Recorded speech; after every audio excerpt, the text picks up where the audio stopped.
रीट और CTET exam के लिए इम्पोर्टेंट टॉपिक है पादपों में पोषण। तो सीटेट एग्ज़ाम, रीट एग्ज़ाम, इनमें क्वेश्चन आता है एक, पादपों में पोषण, पोषक तत्वों की मात्रात्मक आवश्यकता। सबसे पहले पोषक तत्व जो होते हैं उनकी मात्रात्मक आवश्यकता क्या है। तो इम्पोर्टेंट नोट्स है शॉर्ट में, इससे सीधा एक क्वेश्चन आ जाएगा। वृहत मात्रिक पोषक तत्व सबसे पहले है जो अधिक मात्रा में पौधों को चाहिए। अधिक मात्रा, वृहत मात्रिक पोषक तत्व। तो उत्तकों में इनकी मात्रा 0.2% से 4% तक पाई जाती है। तो इसके उदाहरण इम्पोर्टेंट है, उदाहरण रीट एग्जाम में उदाहरण में से इनमें पूछ लेंगे, तत्वों के नाम दे देंगे और पूछेंगे इनमें से कौन सा जो तत्व है वो वृहत मात्रिक है और कौन सा सूक्ष्म मात्रिक है, यानी कि जो कम मात्रा में चाहिए। तो उदाहरण याद रखने, इसमें carbon, hydrogen, oxygen, nitrogen, calcium, potassium, calcium, magnesium, sulphur. तो ये तो कार्बन, हाइड्रोजन, ऑक्सीजन, नाइट्रोजन, ये सभी जीवों के कोशिकाओं के लिए और इम्पोर्टेंट है तत्व। इसमें पोटेशियम, कैल्शियम, मैग्नीशियम, सल्फर, ये ध्यान रखने इम्पोर्टेंट ज़्यादा है। ये तो नॉर्मल है कि हमें सबको पता ही होता है, कार्बन, हाइड्रोजन, ऑक्सीजन, नाइट्रोजन, इसके बिना तो कोशिका की संरचना या मानव शरीर या पौधों के शरीर की संभव है ही नहीं। तो carbon, hydrogen, oxygen, nitrogen, potassium, calcium, magnesium और सल्फर, ये तत्व ध्यान रखने। इनके दो प्रकार हैं, इनको भी दो भागों में बांटा गया है। तो कौन सा, पहला है प्राथमिक पोषक तत्व, जो प्राथमिक रूप से, यानी जो प्रथम है, पहले कौन है, नाइट्रोजन, फॉस्फोरस और पोटेशियम। Nitrogen, phosphorus, potassium. द्वितीयक पोषक तत्व कैल्शियम, मैग्नीशियम और सल्फर। ध्यान रखना है प्राथमिक पोषक तत्व, तो ये 10th की किताब में और 8, 9 की इन किताबों में RBSC में दे रखा है, NCERT में जो दे रखा है, तो इसलिए ये रीट एग्जाम में आ सकते हैं और दूसरे भी एग्जाम में ऐसे क्वेश्चन पूछे जाते हैं। प्राथमिक पोषक तत्व नाइट्रोजन, फॉस्फोरस, पोटेशियम। द्वितीयक पोषक तत्व कैल्शियम, मैग्नीशियम और सल्फर। फिर आगे सूक्ष्म मात्रिक तत्व।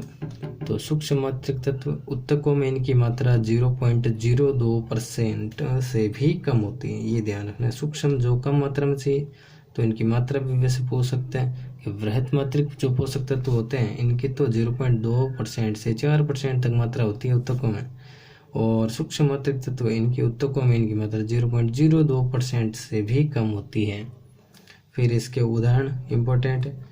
सूक्ष्म मात्रिक तत्वों में zinc, copper, manganese, iron, boron, molybdenum, chlorine और निकल, ये इसके उदाहरण हो गए। तो उदाहरण में से पूछ देंगे इनमें से कौन सा सूक्ष्म मात्रिक तत्व है या कौन सा बृहत मात्रिक पोषक तत्व है, इम्पोर्टेंट ज़्यादा है उदाहरण।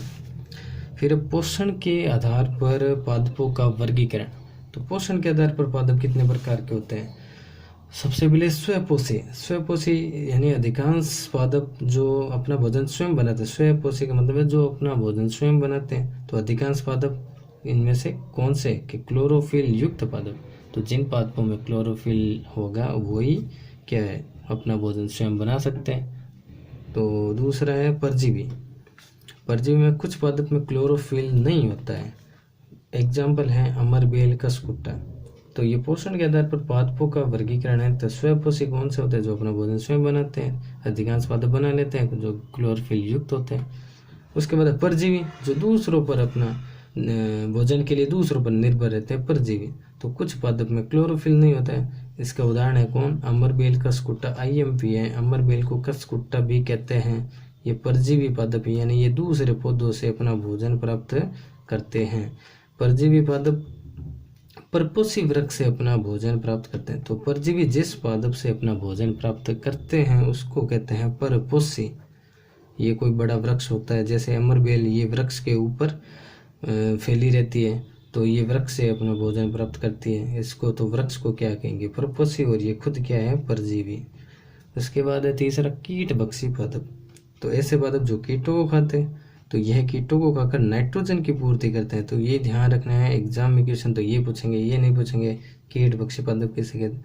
तो यह कीटों को खाकर N2 नाइट्रोजन की पूर्ति करते हैं। यह दलदली क्षेत्रों में पाए जाते हैं। ये भी ध्यान रखना, कहाँ पाए जाते हैं, कीट भक्षी पादप कहाँ पाए जाते हैं। तो रीट में ऐसे क्वेश्चन आ सकते हैं कि दलदली क्षेत्रों में। और ये कीटों को क्यों खाते हैं, नाइट्रोजन की पूर्ति के लिए खाते हैं। फिर आगे हैं उदाहरण, तो इसके उदाहरण देखें। ड्रोसेरा, तो पिछली रीट में क्वेश्चन आया था कि कीट भक्षी पादप निम्न में से कौन सा है, उसमें यूट्रिकुलेरिया ऑप्शन राइट था। तो ड्रोसेरा डायोनिया, यूट्रिकुलेरिया घटपर्णी पादप, तो इसे पिच्चर पादप भी कहते हैं। घटपर्णी पादप को पिच्चर पादप भी कहते हैं। ध्यान रखना है, ड्रोसेरा डायोनिया यूट्रिकुलेरिया घटपर्णी पादप या पिच्चर पादप। और जो एनसीईआरटी की किताब में उसमें जो एग्जाम्पल दे रखे हैं वो है विनस फ्लैट्रिप व सनड्यू। तो एग्जाम में ऐसे भी ये भी उदाहरण आ सकते हैं। ये तो आरबीएससी के उदाहरण है, विनस फ्लैट्रिप और सनड्यू, ये एनसीईआरटी बुक के उदाहरण है।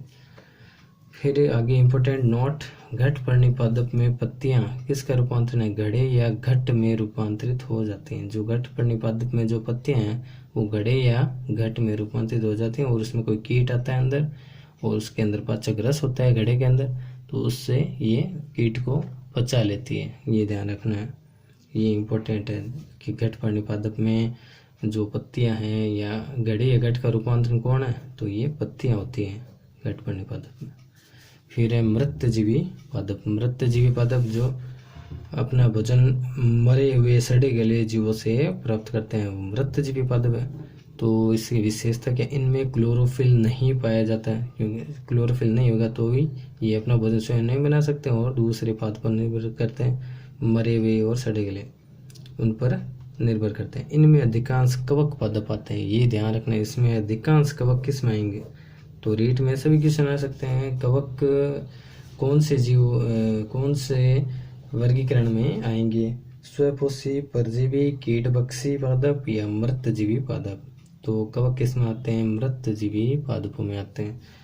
मृत या सड़ी गली वस्तुओं से भोजन प्राप्त करते हैं। उदाहरण है गोबर पर छत्रक, इसके उदाहरण भी पूछ सकते हैं। गोबर पर छत्रक, मशरूम, ये क्या है, कौन सा पादप है, मृतजीवी पादप है। मोनोट्रोपा, IMPM मोनोट्रोपा, मोनोट्रोपा बहुत ही ज़्यादा, इससे इम्पोर्टेंट ज़्यादा तो मोनोट्रोपा कि मोनोट्रोपा पादप क्या है, मृतजीवी पादप है। और ये ऐसा पुष्पीय पादप भी है, ये ध्यान रखना है। ऐसा कौन सा पुष्पीय पादप है जो कि मृतजीवी है, मरे हुए या सड़े गले पदार्थों से वस्तुओं से अपना भोजन प्राप्त करते हैं। तो पुष्पीय पादप है मोनोट्रोपा, इम्पोर्टेंट है पुष्पीय पादप मोनोट्रोपा। अधिकांश कवक जैसे म्यूकर, एगेरिकस, तो कवकों में ध्यान रखना है नाम म्यूकर और एगेरिकस मृतजीवी पादपों के उदाहरण हैं, क्योंकि ये किताब में दे रखे हैं 10th तक की किताबों में आरबीएससी एनसीईआरटी में। तो ये उदाहरण ध्यान रखना, म्यूकर, एगेरिकस, ये कवक हैं जो कि मृतजीवी पादप है। इसके बाद है सहजीवी पादप। तो सहजीवी पादप, इसका उदाहरण क्या है, सहजीवी का मतलब है जो साथ साथ रहते हो। तो उदाहरण इसका है लाइकेन। लाइकेन में कवक और शैवाल दोनों साथ साथ रहते हैं। और कवक का क्या काम है, रहने का स्थान उपलब्ध करवाता है, जल और पोषक तत्व। ये किसको उपलब्ध कराता है, शैवाल को रहने का स्थान, जल, पोषक तत्व। और शैवाल का क्या काम है, शैवाल भोजन निर्माण करता है क्योंकि इसमें क्लोरोफिल पाया जाता है। तो शैवाल तो भोजन बना लेता है, ये इस कवक भी यूज कर लेता है। और कवक क्या करता है, रहने का स्थान, जल और पोषक तत्वों को अवशोषित कर लेता है और ये शैवाल को देता है। तो ये दोनों साथ साथ रहते हैं, ये ध्यान रखना। सहजीवी पादप का उदाहरण लाइकेन है। इसके बाद नोट क्वेश्चन है, कीट भक्षी पादप आंशिक विषमपोषी होते हैं।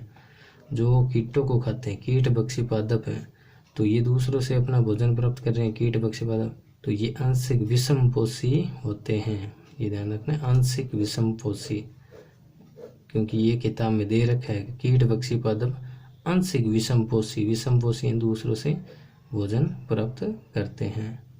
तो रीट के लिए ये मैटर, रीट के टॉपिक हैं। तो और भी रीट का साइंस का देखने के लिए आप इस चैनल को सब्सक्राइब करिए। Thank you for watching, like and share.